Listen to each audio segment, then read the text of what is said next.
साधु संत अब नहीं जीत सकेंगे, वे हार चुके हैं, अब उनसे कुछ हो नहीं सकता। वे बिल्कुल मरी हुई बाजी पर खड़े हुए हैं। अब तो साधु को बिल्कुल नए द्वार खोल कर लड़ाई लेनी पड़ेगी, तब तो होगा, नहीं तो गया, एकदम गया। इसे बुरी तरह से हार रही है श्रेष्ठता, जिसकी हम कल्पना भी नहीं कर सकते। और हर वर्ष कितनी जोर से सब चीज़ें उतर रहा है, उसकी भी कल्पना नहीं कर सकते। और धीरे धीरे कुछ बातें हमें याद ही नहीं रह जाएगी कि वे भी थे, वे भी है, आज भी नहीं हम मान सकते। प्रश्न का ध्वनि मूर्धन्य स्पष्ट नहीं। हाँ, वह जाएगा, वह जाएगा, वह जाएगा, क्योंकि कलसीयन संगीत में सबने वाली चेतना के साधन के शस्त्र कहाँ हैं?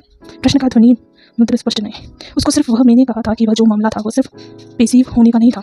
अब क्लासिकल संगीत को भी आप सुनेंगे, लेकिन सुनने की ट्यूनिंग चाहिए, यानी सुनना भी एक एक्टिव पार्टिसिपेशन है, वह भी एक पेसिव नहीं है कि आप बैठ गए, आप गए और जाकर सुन लिए, जाकर तो वही सुन सकते हैं जो उस लिए बलबद्ध हो, जिस पर सब आदमी है। तो एक जज है, एक छोर धूमधकार, वह कोई भी जाकर सुन सकता है, क्योंकि हम सब उस जगह है।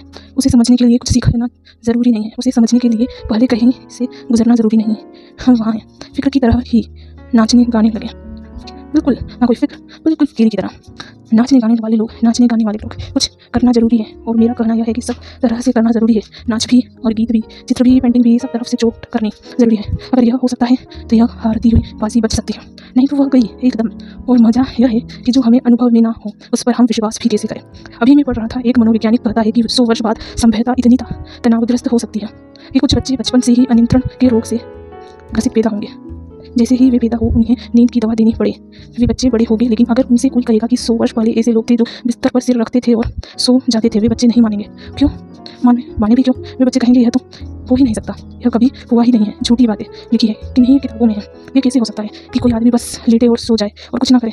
यह हो ही नहीं सकता। सच में ये जिसको बचपन से नींद ना आई हो वह कैसे विश्वास करे कि कोई दूसरा आदमी आंख बंद करता है और बस सो जाता है और कुछ भी नहीं बीच में करता होता, बस सो जाता है। हम भी आज विश्वास नहीं कर सकते कि वक्त था कि लोग बस आंख बंद करके बैठे और समाधि में चले गए। हम विश्वास नहीं कर सकते, हम विश्वास नहीं कर सकते। यह कैसे हो सकता है? हम तो मरे जाते हैं और कहा कि समाधि, कहाँ का ध्यान? हम तो मरे जाते हैं और कहाँ की समाधि, कहाँ का ज्ञान, कहीं कुछ प्रवेश नहीं होता। कैसे हम माने इस बात को? ये तो आदमी झूठ बोल रहा है, ये कोई पौराणिक कथा है, ऐसा हो नहीं सकता। और वह हमारा ठीक भी है कहना, क्योंकि हम भी ऐसे विश्वास करें कुछ चीज़ें एकदम खो रही है और इस बुरी तरह खो रही है, उनकी संभावना के द्वारा भी जैसे बंद हो रही है, जैसे कोई दरवाजा ही बंद हो गया। अब हमें उसका पता ही नहीं है कि वह है भी इस सबको तोड़ने की बड़ी। और यह चेष्टा साधु सन्यासी के बस अब नहीं है, क्योंकि पहली तो बात यह है कि वह खुद ही उसे कुछ पता नहीं है, और दूसरी बात की चेतना इतनी द्वारों से उलटी गई है कि अब तुम एक द्वार से उसे वापस नहीं ला सकते, उसे बहुत द्वारों से वापस लाना पड़ेगा। और मेरा मानना यह है कि जिन द्वारों से पतना होता है उन्हीं द्वारों से ही उनका हो सकता है। तो आज चेतना कितनी मानव से नीचे चली जा रही है, उन्हीं मांगों से उसे वापस बुलाने की जरूरत है। और वही मेथडोलॉजी खोजनी पड़ेगी, उसे मेथडियम में उसे हम वापस ला सकते हैं, और यह हो सकता है। इसमें अड़चन जरा भी नहीं है, सिवाय इसके कि ना किया जाए तो नहीं होगा। तो इधर मैं सोचता हूँ कि कुछ अलग अलग माध्यम में काम करने वाले लोग जो अलग दिशाओं में सारा जीवन लगा दिया है, वे उन दिशाओं में कुछ और सब तरफ से हम कैसे एक इनफैक्ट। और मेरा मानना यह है कि समझने का माध्यम सबसे पुराना हो गया है, और समझते भी हम थे। तो समझना अंततः अगर बहुत गौर से देखें तो परसुएशन और कुछ भी नहीं है। मैं आपको समझा सकता हूँ, परसुएट कर सकता हूँ किसी बात के लिए कि वह भी कुछ है, चलिए देख ले, बस इतना ही कर सकता हूँ। और तो क्या कर समझ सकता हूँ? समझेंगे तो आप देख कर परसुएट कर सकते हैं, परसुएशन के पुराने सकते हैं। और तो क्या समझ सकते हैं? समझेंगे तो आप देख कर परसुएट कर सकते हैं। परसुएशन के पुराने रास्ते सब अलग हो गए हैं, अब वे काम नहीं करते। परसुएशन ने नए रास्ते सब उपयोग किए जा रहे हैं। अभी मैं एक दिन देख रहा था कि न्यूयॉर्क के एक सुपरमार्केट में किसी ने कुछ रिसर्च वर्क किया। तो उसने जितनी स्त्रियां वहाँ आती है, सारे अंदर दुकान में कैमरे लगे हुए हैं। वे जो स्त्रियां अंदर प्रवेश करती है वे उनके आंखों के चित्र ले रही है, वे सब यह देख रही है कि स्त्रियां किस बात की आकर्षित होती है। तो उन्होंने हिसाब लगाया कि जो डिब्बे लाल रंग से रंगे हुए हैं वे 7 स्त्रियों को 10 में से आकर्षित करती है। तो दुकानदारों को उन्होंने सलाह दी कि डिब्बी लाल रंग में रंग दो, कोई भी और दूसरा रंग हार जाएगा। कंटेंट क्या है ये सवाल नहीं है, लेकिन पहले स्त्री लाल रंग के डब्बे को उठाकर देखती है, फिर उन्होंने यह देखा कि वह कितनी ऊंचाई पर रखा हुआ है, डिब्बा आंख की कितनी ऊंचाई पर है, जिस पर स्त्री आकर्षित होती है। खरीदने वाले उन्होंने देखा कि अगर बहुत ज्यादा ऊंचाई पर है तो आंख के झुका जाती है, बहुत नीचाई पर है तो चुक जाती है। एक खास लेवल है स्त्री की, जो ऊंचाई का आंख का लेवल है, उसका एक फोकस है, एक फील्ड का। उसके भीतर जो डिब्बे पड़ते हैं वे उसको आकर्षित करते हैं।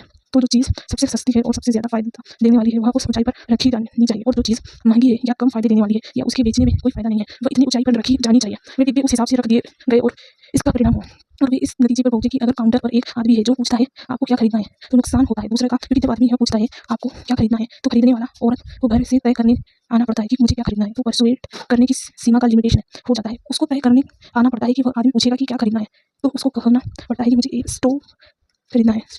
काउंटर से आदमी हट दिया, सिर्फ पैसा लेने वाला बाद में रहेगा। आपको थेला पकड़ा दिया, आप चले जाए, जो चीज़ आपको पसंद है वो ले आए। तो उन्होंने जो सभी किया वह यह कि जिस प्रिया ने चीज़ें खरीदी, जो खरीद कर प्रिया निकली, उसमें से 10 में से 7 वे थी जो वे खरीदने आई नहीं थी और 3 वे थी जो वे घर से तय करके आई थी। तो इसका मतलब क्या हुआ? इसका मतलब हुआ काउंटर से हटा दो। उन्होंने कहा दुकानदार अकाउंट पर नहीं होना चाहिए। जो पूछे कि क्या खरीदना है, स्त्री को खुद ही छोड़ दो और आँख के जो चित्र लिए उनसे पता चल कि जैसे कि स्त्री देखती है चीज़ों को वैसे ही वह हिप्नोटाइज हो जाती है। उसकी होश में नहीं है, वह आँख का जो विजन है वह छोड़ हो जाता है। उतना ही हो सकता है जितना हिप्नोटाइज की हालत में होता है। तो अब मैं वे दुकानदार को कहते हैं कि तुम्हारे परसुएड करने का ये रास्ता है। अब वह इसका मतलब यह बहुत कि अब जो खरीदा वाला है उसको कुछ पता नहीं है कि वह कैसे परसुएड किया जा रहा है और किस चीज़ के लिए उसे परसुएड किया जा रहा है और वह क्या खरीद कर जाएगा, वह कौन सी किताब पढ़ेगा, वह कौन सा मंजन करेगा, वह कौन सी सिगरेट पिएगा, वह सब परसुएड किया जा रहा है उसको। और परमात्मा के लिए परसुएड जो है वे बहुत पुराने ढंग उपयोग कर रहे हैं, वे बहुत ही पुराने ढंग उपयोग कर रहे हैं। अब उनका कोई मायना नहीं रहा गया। जो परसुएड है, परसुएड फॉर कार्ड वे बिल्कुल हार जाएंगे। इस दुनिया में वे खड़े नहीं हो सकते। उनके पास परसुएशन के वे रास्ते हैं जो 4-5 हज़ार साल पहले बहुत ओल्ड मेथड्स है। वे जिन्हें बात बता रहे हैं वे किसी पर अपील नहीं करने वाले। पूरे रिलीजन को साइंटिफिक बना होगा, अब बिल्कुल बनना होगा, अब साइंटिफिक बनना होगा। जैसा कि सारी चीज़ों के लिए जो हो रहा है वह उसके लिए करना पड़ेगा। तो हम जीतने हैं, यह हरीबाजी नहीं तो न गए हम, उससे कभी संभावना नहीं है जीतने की। अगर ये तो सकता है कि एक फिल्म को देखकर सैकड़ों लोग आत्महत्या करने के ख्याल से भर सकते हैं, कुछ लोग आत्महत्या कर सकते हैं, तो क्यों नहीं हो सकता कि एक फिल्म को देखकर सैकड़ों लोग साधना के ख्याल से भर जाए और कुछ लोग साधना में उतर जाए? ये हो क्यों नहीं सकता? इसमें कोई विरोध नहीं है, इसमें कोई विरोध नहीं है। लेकिन कठिनाई है कि पुराना जो आर्टिस्ट था आनंद जी, वह आर्टिस्ट कुछ ख्याल लेकर खड़ा हुआ जहाँ लोगों को आना पड़ेगा। आज का आर्टिस्ट सिर्फ बाजार में खड़ा हुआ है, जहाँ लोग हैं वहाँ वही पहुँच जाता है, मरेगा। अब समझ रहे हैं ना? आर्टिस्ट कहता है कि लोग जहाँ जा रहे हैं हम वहाँ जाते हैं। वे लोकगीत पसंद करते हैं, वो हम पेड करेंगे। वे जो गीत पसंद करते हैं हम गाएंगे। इस युग का सारा आर्टिस्ट आम आदमी के पीछे, पिछले युग का आर्टिस्ट आम आदमी के आगे था। हाँ, आदमी के पीछे है तो वो पैसे के पीछे हो जाता है। वो आदमी के आगे था, उसके पास कोई मैसेज थी, वो कोई लड़ाई लड़ रहा था, वह मुसीबत में थी एक अर्थ में। आज भी जो लड़ेगा वह मुसीबत में हो जाएगा। लेकिन कुछ लोगों को तो संघर्ष लेना चाहिए, वे जहाँ भी ये नहीं सारी चीज़ों में ले सके, कुछ दिशाओं में थोड़े से प्रयोग करने चाहिए कि वो कुछ समझ बदले। तो ज़रूर ज़रूर आपके मित्रों को मुझे मिलाइए, तो मैं कुछ ज़रूर बात करूँगा और चाहूँगा कि इस तरफ कुछ सोचे, कुछ करें। आनंद आ रहा था आपके विचार सुनने में। मैंने बोला कर ना ज़रा भी नहीं। जहाँ तक इस छोटी सी दुनिया का ताल्लुक है उससे यह दुनिया विचलित दुनिया बन गई है। जहाँ तक हमारा ताल्लुक है, आज 50 साल के बाद इस नतीजे पर पहुँचे हुए कि बेगिंग करना फिजूल है। यह तो ठीक है, ये तो ठीक ही है। जिस देश को लेकर मैं इस लाइन में आया था उसमें से हार चुका। ये ठीक भी है। ये नहीं कि भगवान ने मुझे कोई ख्याति नहीं दी। एक कलाकार के रूप में लोगों में मेरी जो भी कुछ सेवा रही उसे सराहा, मगर क्या मैं वह कर सकता हूँ जो मैं करना चाहता हूँ? क्या ये वह कर सकता है जो ये करना चाहता है? हमारा प्रोड्यूसर जो पिक्चर बनाना है उनको नहीं, लोगों को भगवान की तरफ ले जाना है, उसे पेशा को बनाना है और उसके बस में हूँ। अगर शेर बोलना हो तो वह तो नंगा नाच दिखाएगा, बिल्कुल। अगर सेंसर बोर्ड खुलना होगा तो वो बिल्कुल नंगा नाच दिखाता। ये तो बात ठीक है। और जब सेंसर बोर्ड उनकी पिक्चर काटता है उसके वे खिलाफ खड़े हो जाते हैं। आज 12 साल से ओशो मैंने व्रत लिया हुआ है सीने इनफॉल आर्ट्स की सेवा करने का, जो एक्सपर्टलाइटेड क्लास है मेरी इस इंडस्ट्री का। आज भी 1969 में, जबकि महंगाई इतनी बढ़ी है, जबकि मर्सिडीज में घूमने वाले लाखों रुपए कमाते हैं, एक्टर और एक्ट्रेस वह गरीब अभी तक स्टूडियो में 80 रुपये महीना कमाते हैं, जो कि गवर्नमेंट के किसी भी स्केल में नहीं आता। यानी आज भी मजदूर जो है वह ज़्यादा कमाते हैं, आज चपरासी ज़्यादा कमाते हैं, ड्राइवर ज़्यादा कमाते हैं, मगर मेरे स्टूडियो में जो लेबर है वो आज भी 80 रुपये, एक साउंड रिकॉर्डिंग 180 रुपये लेते हैं। आज जबकि एक पानी पिलाने वाला सेल्टेड ट्रेड यूनियन के कारण 13 रुपये दिन के लिए लेता है। मैं उस गरीब लोगों की सेवा करने के लिए आज 13 साल में खड़ा हूँ।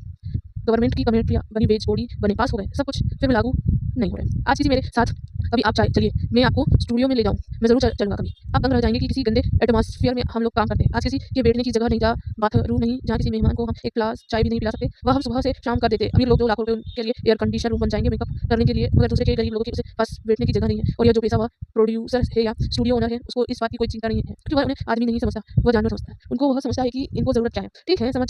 तो आज इतने सालों के बाद उनको यह इतना भी नहीं दिलावा पर रहेगी, क्योंकि अगले दौर में मैं उन्हें साथ जाकर बात कर रहे हैं। और अगर स्टूडियो करवाते हैं तो बुरी बात है कि हमारा धंधा आप बंद करवाने में हुए हैं ना, बैठने की कोई जगह है हुई है। उनको वे कहने लगे, मनमोहन जी आप आज 8 साल से हमारे अध्यक्ष है, कुछ नहीं हो पाए, मुझे इतना दुख हुआ है। मैंने कहा जाओ मैनेजर के दफ्तर में जाकर बात करो। अब जाकर 20 आदमी बैठेंगे, तब उन्हें ख्याल आएगा कि हाँ आप भी कोई व्यक्ति है, आप भी कुछ आदमी है, आपको भी बैठने की जगह होनी चाहिए, तभी उन्होंने अकल जाएगी, नहीं तो नहीं जाएगी। इनको लाभ लाने के लिए क्या है, वह तो बैठक में मैंने आज किया बनाने वाले हैं। मैं समझा आपकी बात। हाँ, सारे संगठन भी कर लेंगे कि गंदी चीज़ों में काम नहीं करना। नहीं, अभी मैं समझता था